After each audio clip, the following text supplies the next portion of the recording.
Hello, I'm Jenni Werner, and I am on the board of directors for ImageOut, and I'm also the literary director at Geva Theatre Center. Thank you for being patient with us as we sorted out some technical difficulties this afternoon.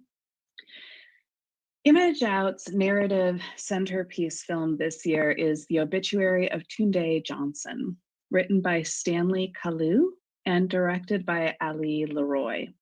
Here's how Stanley described the film. The Obituary of Tunde Johnson draws its inspiration from the endless spectacle of Black death interwoven throughout history into the American psyche, and as such seeks to make human a tragedy that is so often reduced to statistics. ImageOut's programming director, Michael Gamilla, hosted a conversation with the director earlier this week. And the conversation really centered on how the film addresses the intersectionality of identity and the violence and brutality that Black people face every day across the country. It's a really great conversation, which you can find on ImageOut's Facebook page and YouTube channel. And today, inspired by the film, we wanted to bring that conversation home and have an honest conversation about police violence right here in Rochester. If you're watching us on Facebook and have a question you'd like to ask, please type it into the chat and we'll try to address it. And now, let me introduce our guest for this conversation.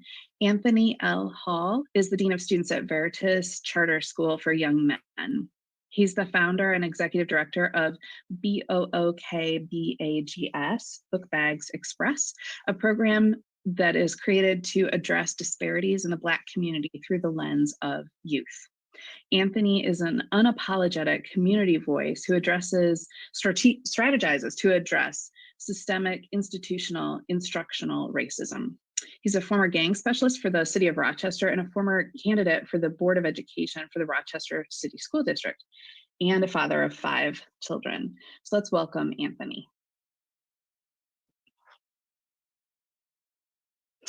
Anthony, thanks so much for being here today and participating in this conversation. Thanks for having me. Yeah. So I want to start by, of course, talking about Rochester and what's happening in Rochester right now. The death of Daniel Prude certainly focused a lot of our community's attention on police brutality here. But of course, that's not where the violence and the problems started. If we're being really honest, the problem started hundreds of years ago, 400 years ago. Yes. Will you talk a little bit about how some of the violence shows up today in Rochester? Definitely, as it relates to law enforcement in Rochester. Systemically, we know that law enforcement has always had evilness content connected to it. And here in Rochester, over 87% of the men and women in RPD are white. And with that being said, that leads to interactions with the Black and brown community, particularly the Black community, that are heightened and escalated through violence. Law enforcement, even though in our community, they say that law enforcement is trained to de-escalate and have one of the nation's best trainings in de-escalation and restorative practices. However, that's not true.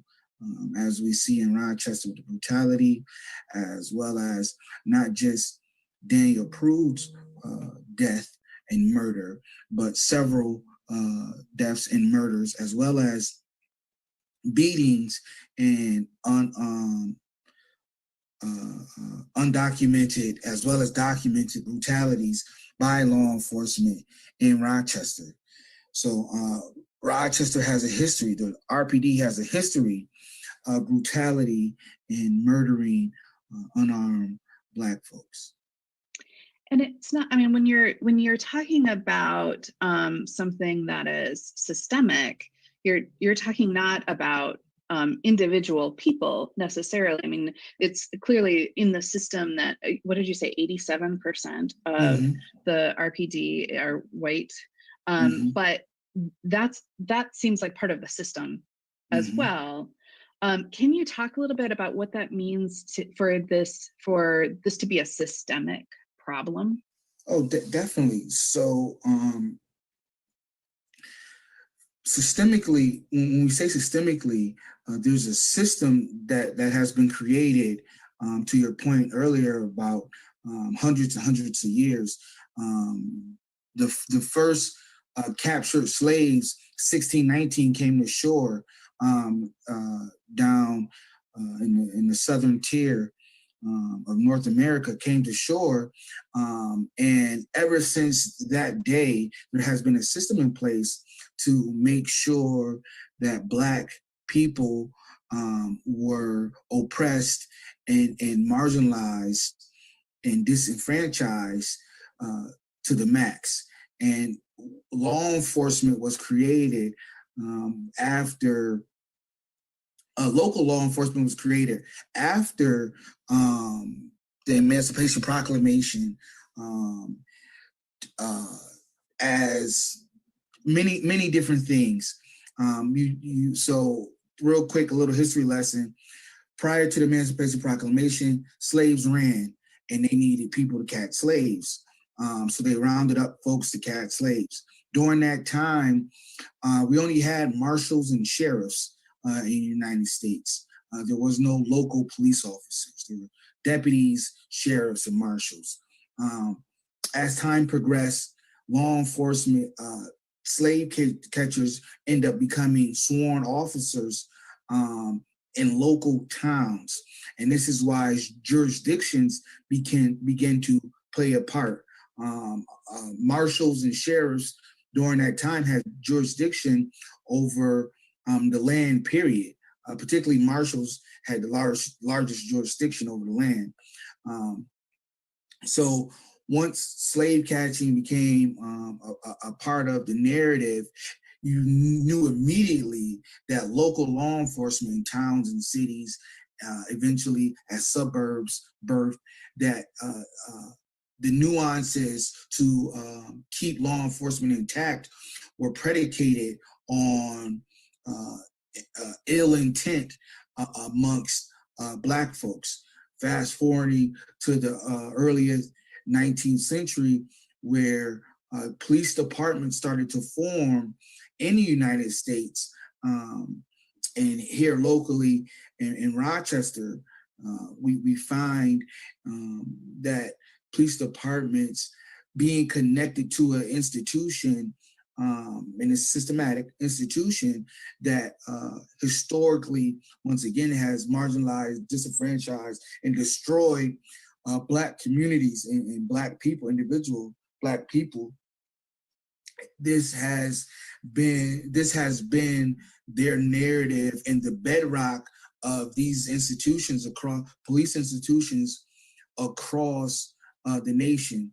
And now, because of technology and having a cell phone and camera available at your fingertips, has exposed nothing new. This is not nothing new, but what it has done has exposed this vile evilness that's been taking place in our country for hundreds of years under law enforcement.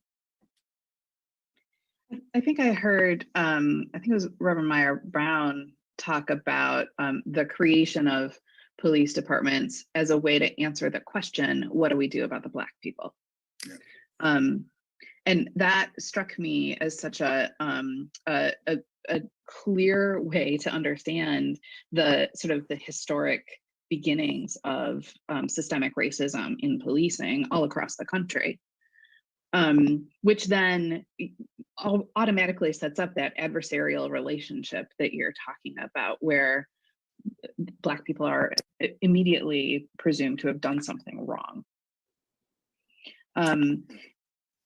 Is there, so the advent of cell phone videos then has really helped to to shine a light on this violence that has been there always. Correct. I also, of course, have heard of all of the stories that people tell about the talk that either their parents have had with them, or that they have had to have with their children about how to respond to police in a way that white parents don't have to have that conversation. Is that a conversation that you have had to participate in? I'm sure it has been. Oh yeah, definitely. As a parent, as well as one who aids in mentorship with young folks, those conversations are happening daily. And you know, it's heart-wrenching because you know the questions and concerns from our youth are, you know, why such and such ain't having this conversation. They don't talk about that. You know, I asked my friend, and you know, their friend might be white, and he say they mom ain't tell them about that. Why we have a talk about it? So these are the elements that our children have to face in our community,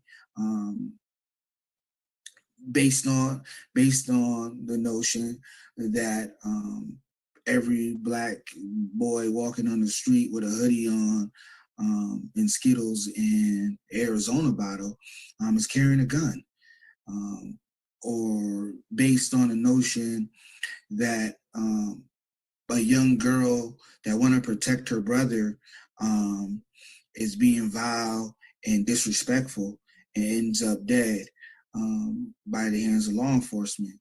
So it's very important that, you know, us as parents, we have this discussion with our children. And it's important for those of the white community too to have a discussion with their children, being allies and intervening as much as they can, and not so much at, you know, at a young age, but picking up the phone. Like I tell my kids all the time, if you ever get stopped by the police, call your father first. If the officer asks you a question, no, I'm pulling out my phone and I'm calling my father, and make sure you're yelling at. And if y'all together, one of y'all record and the other one pulls out the phone and call me and put me on speakerphone. And if, you know, their counterpart, white kids are around, white kids, call your parents and record, so that it's documented. It's unfortunate that we have to do this, but it's evident that it has to be done, just so that the awareness can be heightened. This needs to be in the forefront, in everyone's mind. Yeah.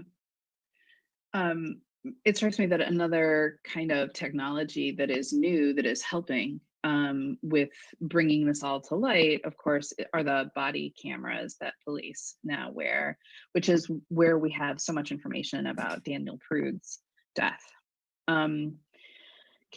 Let's talk about the protests that have been happening connecting to his death. The Black Lives Matter protests started in May in Rochester, and then we found out about Daniel Prude's death at the beginning of August, right? Which is when the nightly protests and much more intense protests began, right? I have that timeline, right? Correct?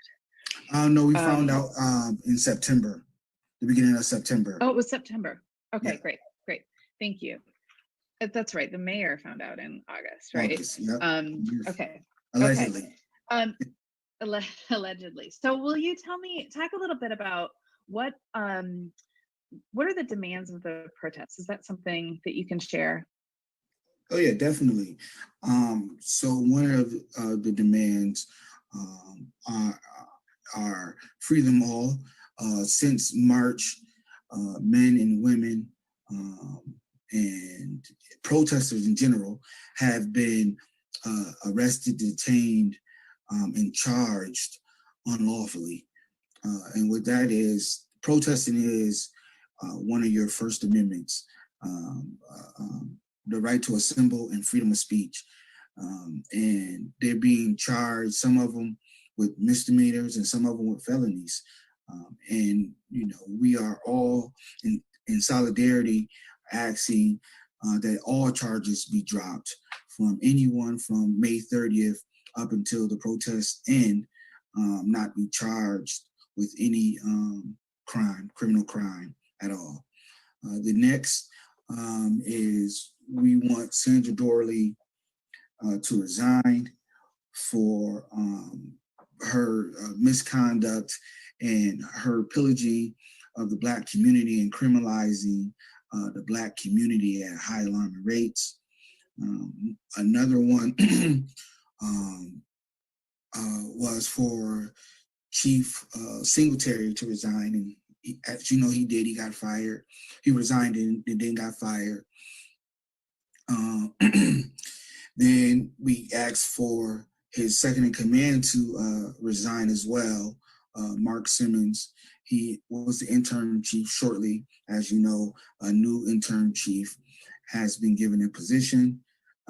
Next, we asked, that Mayor Lovely Warren resign, as well as her male negligence in this whole situation, as well as her deputy mayor, James Smith, to resign for his involvement as well. 50A, we did talk about 50A as one of the demands. That demand actually was wrote into legislation to reveal officers' track record, their record during while they're officers doing law enforcement, so you can go in their record to see any disciplinary actions taken care of towards them or any complaints, so on and so forth. And you said that has been written into legislation? Yes, that back in, if I'm not mistaken, back in August, if I'm not mistaken, or September, that took place. So that was dope. And lastly, fire them all. The 7 officers that brutally and inhumanely dealt with Daniel Prude, we want them fired. Don't pass go, don't collect $200, and make sure that they're fired and recommendations attached to their fire that they can't go to another police department. What we find out is a lot of times officers get fired and they move out and go to other police departments or in other branches of law enforcement, and that's not what we want. And there's also the demand, right, that they be charged as well. Yeah, is that part of that's connected? Yeah, that's definitely.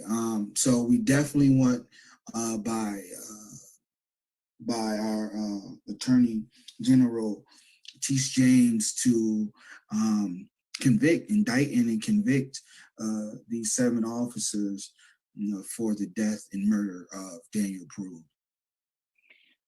The protests that I've been to have been, I've not been to the ones that have turned violent. I've been to the ones that are full of community and education and celebration of togetherness, and a celebration of life. And I'm wondering if you would talk about why the education part of the protests is so important, and what some of those education moments have been about. Definitely. So I think we don't just want people to come out and think that we're marching and protesting. We want people to make sure that one, this is on the forefront of their minds. This is a conversation, especially as allies, that you go back and have amongst your peers, your co-workers at home, to raise more awareness around it, and 2, so that people can understand that this is impacting the Black and brown community at alarming rates, and it's very it's very full of trauma, vicariously for those who are not Black, and the educational component also allows those that don't really understand about legislation, because sometimes we talk about legislation and politics and who's pulling those levers. So it's very important that, you know, those that come out to protest, they might be someone that have a platform that can talk to the town supervisor or Penfield or Webster or the mayor in Rochester and say, listen, I was at a protest and, you know, you all are portraying on the news that, you know, they're rioting and, you know, bashing the police, but they out here teaching the community. And to your point, all the protests, I've been to a lot of them, and, you know, I would say probably 4, if that, protests have gotten out of control, as well, with the officers inciting the violence. I spoke to several commanding officers during the protest and asked, why are you showing up in riot gear? You know, riot gear, batons and flash bombs and these pepper balls only incite violence when you show up like that, because it's a fight or flight mentality that starts to happen, not just to the Black folks, but to white folks too. And as you see, as these protests from May to now, as more allies show up, you know, and Black folks show up, they become more crafty with building shields, actually buying gas masks, being more prepared, because, you know, it is an on-site attack from RPD. I've been hit in the face with pepper ball. I literally on the front lines between protesters and RPD almost every time I'm near to shield as much as possible the protesters, because, like I stated, this is a right, and the Constitution talks about if government is not doing what it needs to do for the people, you have a right to protest the government, and this is what we're seeing. This is what we're seeing in RPD and law enforcement across the nation are operating as a militia. They're operating on their own false notion that they can do what they want to do. We're taxpayers, and they work literally for us. And that's not what we're seeing, and that's not what we're feeling. Yeah, absolutely. And I'm sorry that you have been hit in the face. That's a horrible thing that should not happen to anyone. So the police showing up in riot gear absolutely is a big thing that seems to turn the protests from something very peaceful to there being violence. When I've watched them on live stream, I feel like that it's generally not coming from the protesters that it starts. It feels like it's the sort of inciting incidents are coming from the police. Do you have when you talk to the police, have you heard anything about like why they feel why they are coming in riot gear, why they feel threatened by that, by people exercising that First Amendment right? Well, I'm gonna be honest. I have not literally sat down and talked. Yeah. Most of the time, I'm yelling across the barrier, or you know, and so like I said, I was a gang specialist for 8 years in the city of Rochester. So a lot of the brass per se, I know directly. We've worked closely in order to curb violence in the city. So I know them. So when they come out and they're standing out there, I'm calling their name. Yeah. And you know, it's unfortunately, it's never a good encounter because for them, y'all attacking us, and yet, you know, every time I say, well, y'all know why we're here. You all, the world just watched this video. Y'all seen the video. Y'all seen the video before us.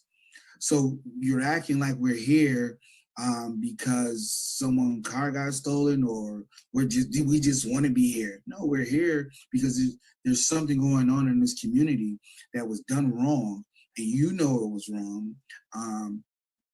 And I've asked several times. Every time I go, I ask, who's willing to be bold enough to slap the handcuffs on your colleagues? You know, so I mean, a year or two ago, there was a video of two RPD officers fighting on Avenue D, fighting each other. They had a dispute and they were fighting each other. Now, I'm not quite sure. In the locker room, they go at it when they feel like they're being done wrong or something was wrong. This is something that, in point in case, Daniel proved death was wrong. Are y'all fighting each other? Y'all protecting, and I've said this too several times at many protests, y'all aiding and abetting criminals. Right. These men killed Daniel Prue on Jefferson Avenue, and you all are protecting them. And you know, the conversations that I do have with law enforcement, because you know the law enforcement here, they're not talking. If you look around the nation, certain counties and cities, law enforcement is like, you know what, you guys are right. We're locking arms with the protesters. We don't want this thing to escalate. We need police reform. And I apologize. One of the demands too is defund the police. Yeah. And I left that out. But if you look across the nation, they're talking about defunding, reallocating, locking arms with protesters. Chiefs and sheriffs are coming out holding signs saying stop brutality. So these things are real, and yet locally in Rochester, law enforcement as well as leadership don't get it. The national narrative is Rochester's leadership does not get it. I've been on several Zooms at a national level talking about this, and people are just, you know, in disarray. Like, how is it that the demographic of Rochester's electorate look the way they look, meaning Black, and yet you all are still having so much pushback from what really need the reforms, as well as if not eradicating, but boldness of eradicating some of these elements of racism. Why are you getting all this pushback? You know, so once again, there's many layers to this that we have to address, because just because you organize and protest, that's one prong. The other prong is having these meetings, community meetings that, you know, myself and Ashley Gant, Stanley Martin, and other people attend to address the nuances as it relates to Daniel Prue's death and moving forward. Yeah. But can you talk a little bit about, I think there's a lot of conversation about what defunding the police means.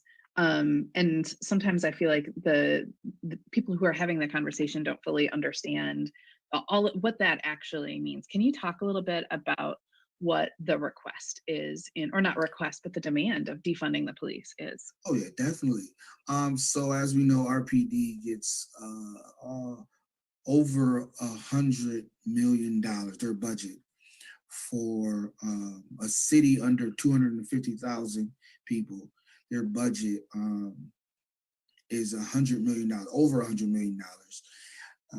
And some of that money needs to go back to the community, back to the people.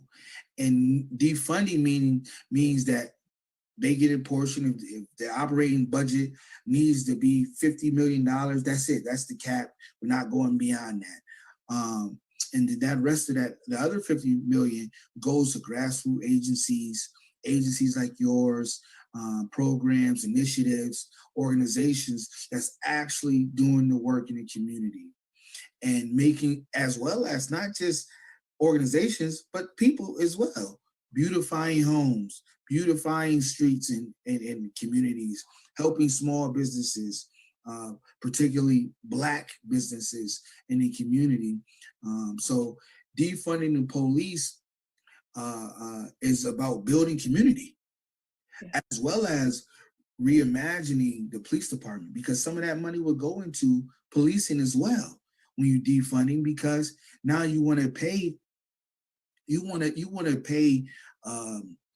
people that look like you in your community to respond to certain things. You got a group of kids fighting at a basketball game. You don't need police to show up. You send some of the brothers in the community who are credible messengers in the community to handle that. You got graffiti going up, or you may have someone who's talking about committing suicide, or just a mental breakdown, or runaways. You know, these we have to think about approaching these scenarios from a humanistic lens and not from an authority in a punitive lens. So that's important. Yeah, absolutely. Well, and you think about the militarization of the police, which has not always historically been true, but it's sort of the police feel like they're getting more and more militarized, which is not going to build trust or community in any way.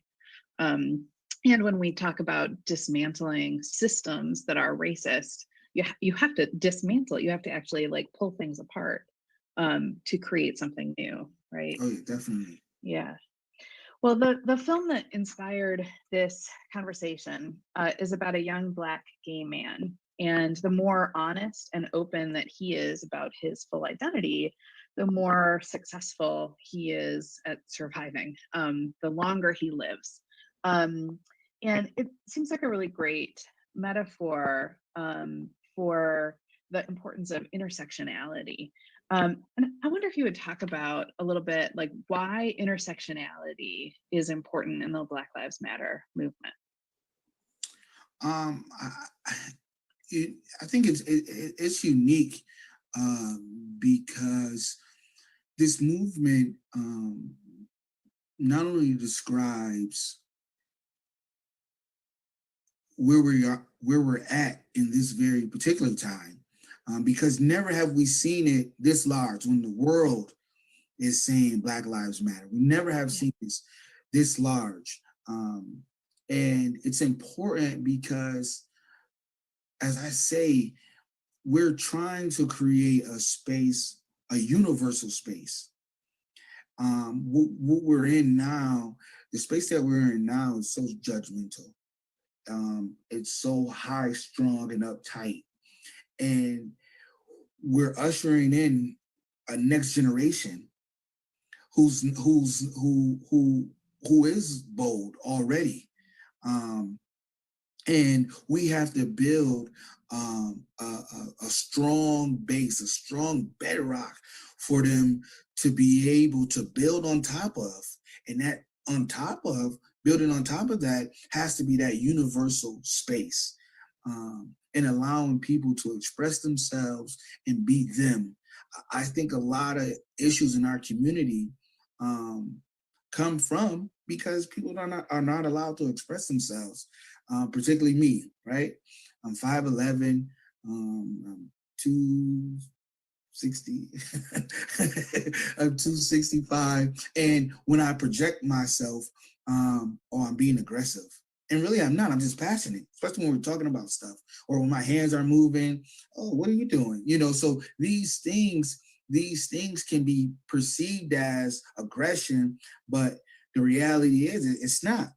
And just like you talk about the young man in the movie having a chance express themselves, empowers people, and, and it brings forth a sense of zeal, a sense of pride, and being able to walk more in your purpose, than hiding from it.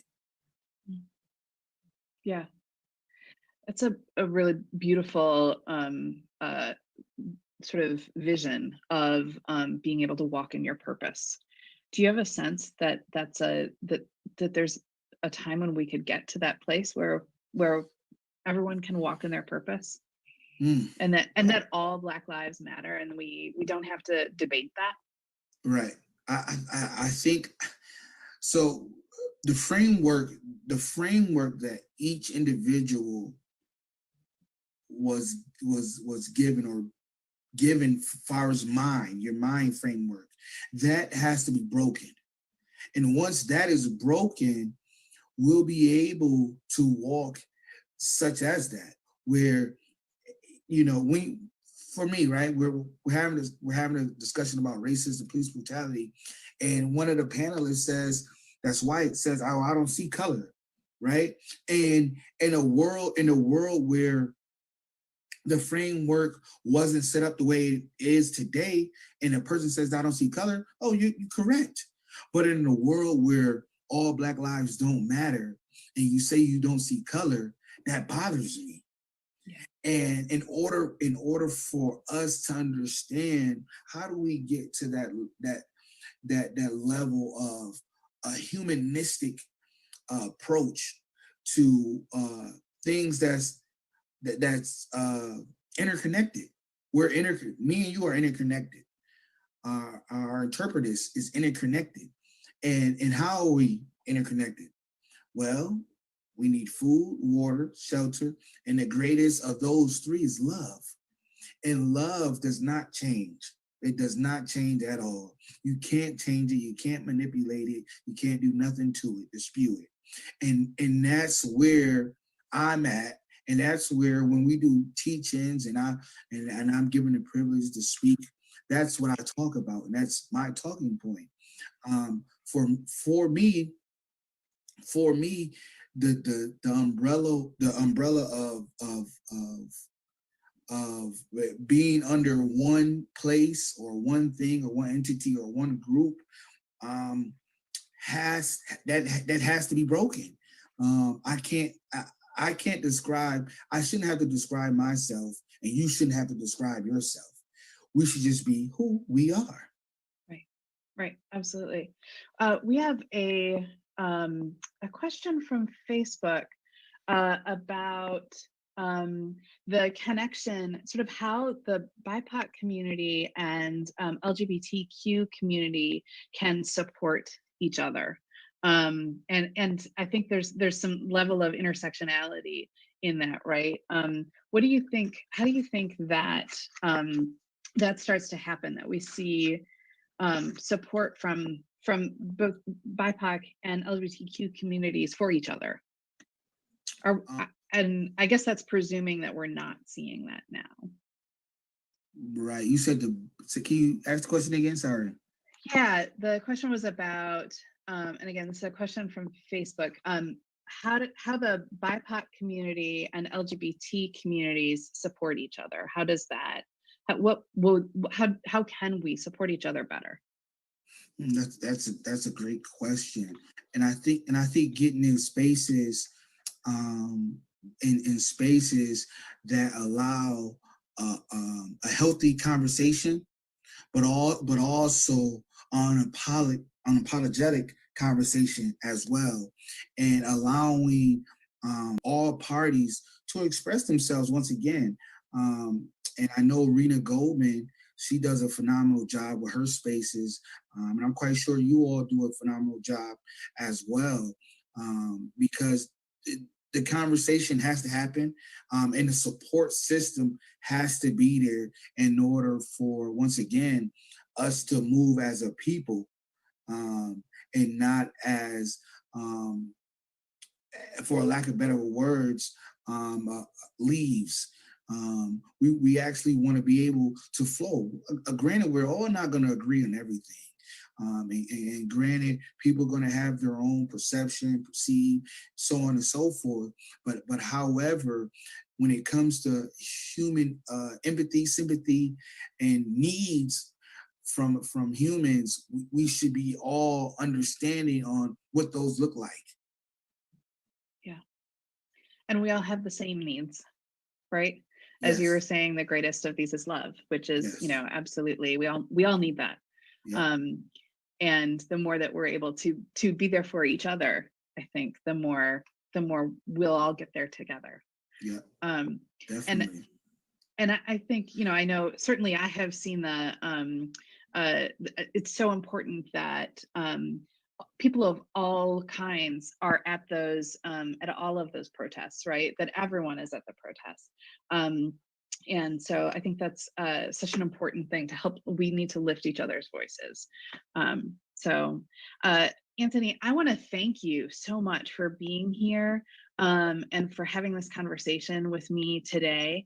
And I know, you know, I hope that this is the beginning of many conversations that we can have, and that as we all work together and have these conversations in these healthy places, that we make change and bring about a healthier community.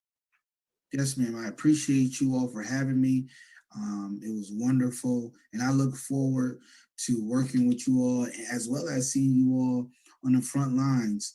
We have a protest today at 4:30 Jefferson Avenue. For those that's watching in, you know, pull up, tell a friend. If you've never experienced it, and people say, "Why do you go?" Those people you should bring with you and allow them to experience the atmosphere. Everything is not about what the news portrays. You know, like I said, rioting and looting. As you talked about, it's about a communal effort and bringing community together.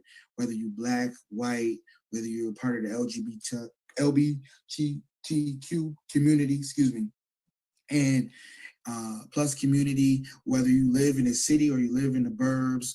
We've had people all the way from Canada, Alaska, Hawaii come to Rochester to these protests. So I think it's unique.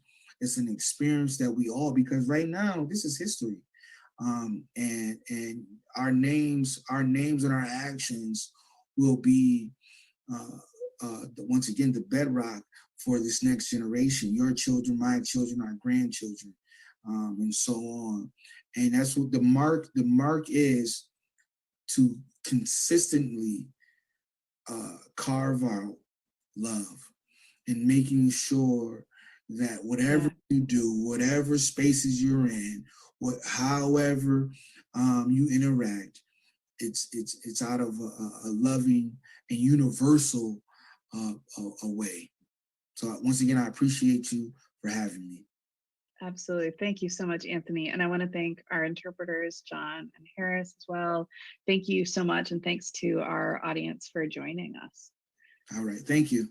Thank you.